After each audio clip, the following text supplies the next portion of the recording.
News about what President Trump paid in taxes in recent years emerged earlier this week, and it caused a huge firestorm. But someone had spoken about this at least 20 years ago, and so this person has made the case that this is not that big a deal, and it's actually pretty smart what the president has been doing.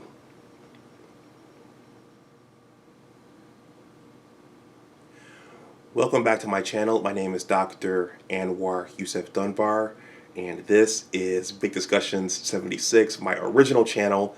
First of all, please like this video, please share it, and please subscribe to my channel. Well, I've been putting in a lot of work over on my sports channel and over on my science and technology channel. Not so much on my entertainment and media channel, though I do plan to go see Tenet this weekend. And so after I see that, I will probably shoot a review on the movie. And I'm a little excited about that because I haven't been to a movie theater in a while. Of course, I'm going to try to be as careful as possible, but I've been seeing previews for that movie for a while. I do have an entertainment and media channel, and I haven't been to the movies in a while. Hopefully I can get my popcorn and my soda and everything else.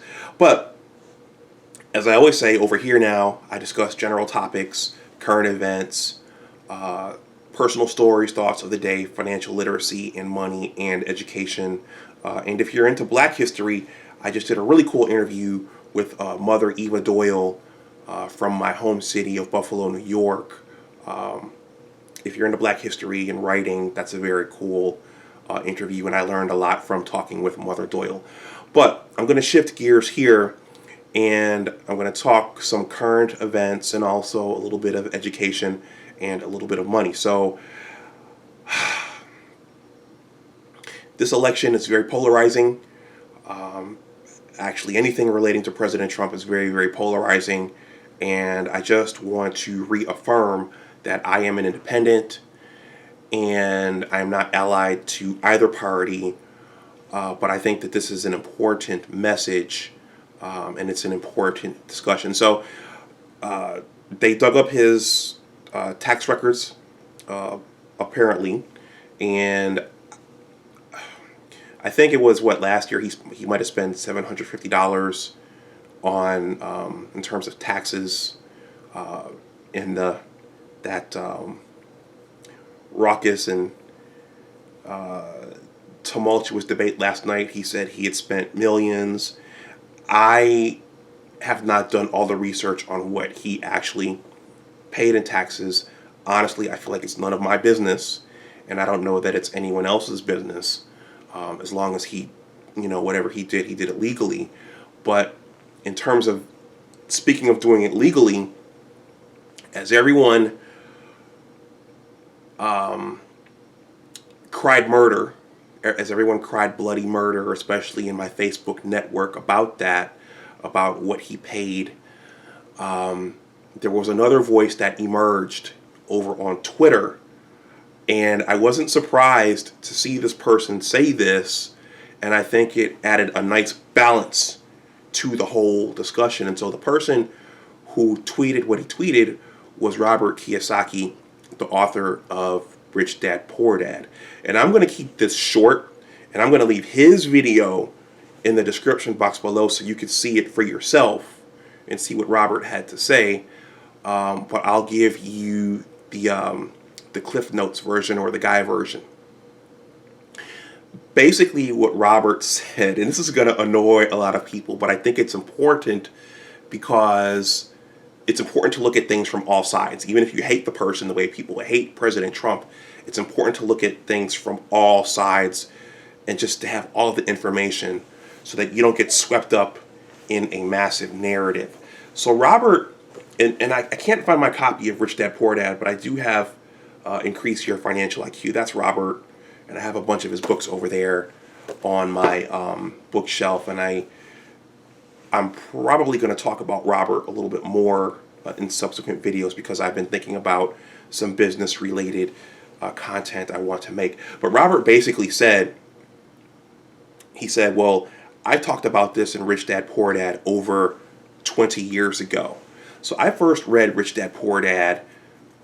I was in graduate school at the University of Michigan, and well, there's a lot in that book, and I highly recommend that book for everybody. But he said a couple things. One of them is that the rich don't work for money; they create assets. Okay. But one of the other points that he made that's germane to this discussion is that they have ways of navigating taxes. And so in Robert's video, he basically said part of the game, depending upon where you're sitting, there's another book called Cash Flow Quadrant. I recommend that book as well. But Robert says, depending upon where you're sitting, if you're a business owner, then the goal is to pay as few taxes as you can, or the goal is to pay as the least amount of taxes as you can, and that there are laws and statutes that allow business owners to write things off and depreciate things. And these are government incentives and tax incentives. And so these things are built into the laws. That's what I'm trying to say. And so it gets very, very tricky when you hear that someone hasn't paid any income taxes. Income taxes are different than business taxes, right? So taxes, W-2 income. When you go to real estate investor clubs, when you go to business discussions, there they differentiate between W-2 income and investment income. When you're a landlord and doing real estate, you're looking at some sort of passive income that you're making from rent.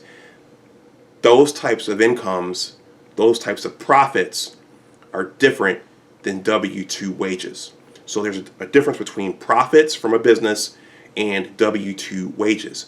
And there are laws in place that allow those profits to be handled and taxed differently than W-2 wages.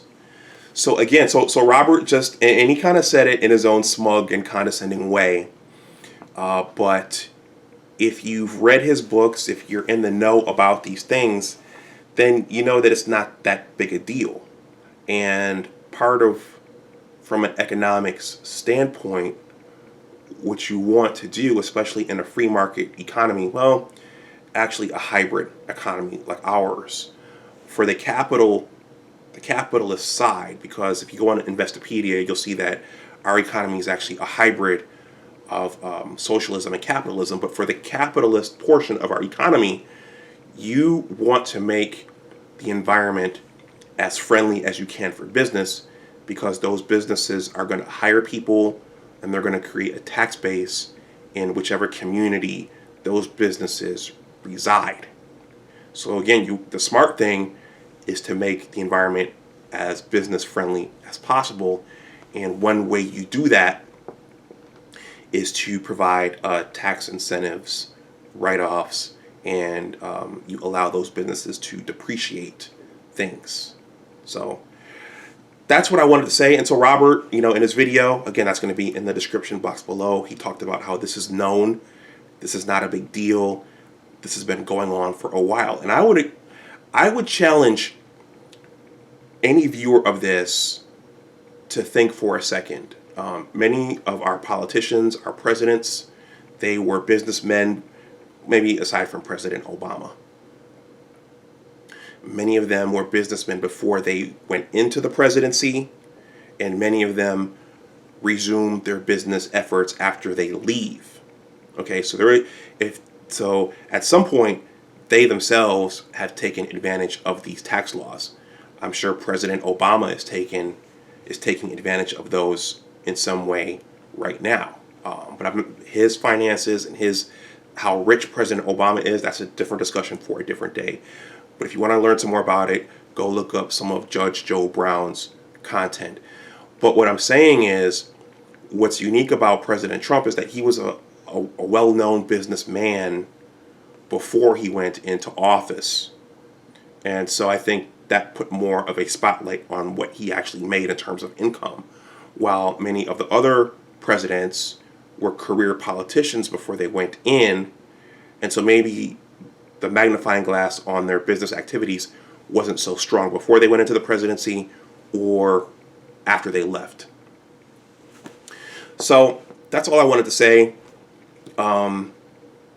The amount that number 45 paid in taxes, in my opinion, it's a bit of a nothing burger, because anyone who's in the know of how corporations do business, and anyone who's in the know of how different incomes are taxed, again, wages versus profits, then this was known, and this was known 20 years ago, and it was known even before that. And I'd recommend any viewer to watch Robert's video below and also get a copy of Rich Dad Poor Dad and read that. So I'm going to stop this here.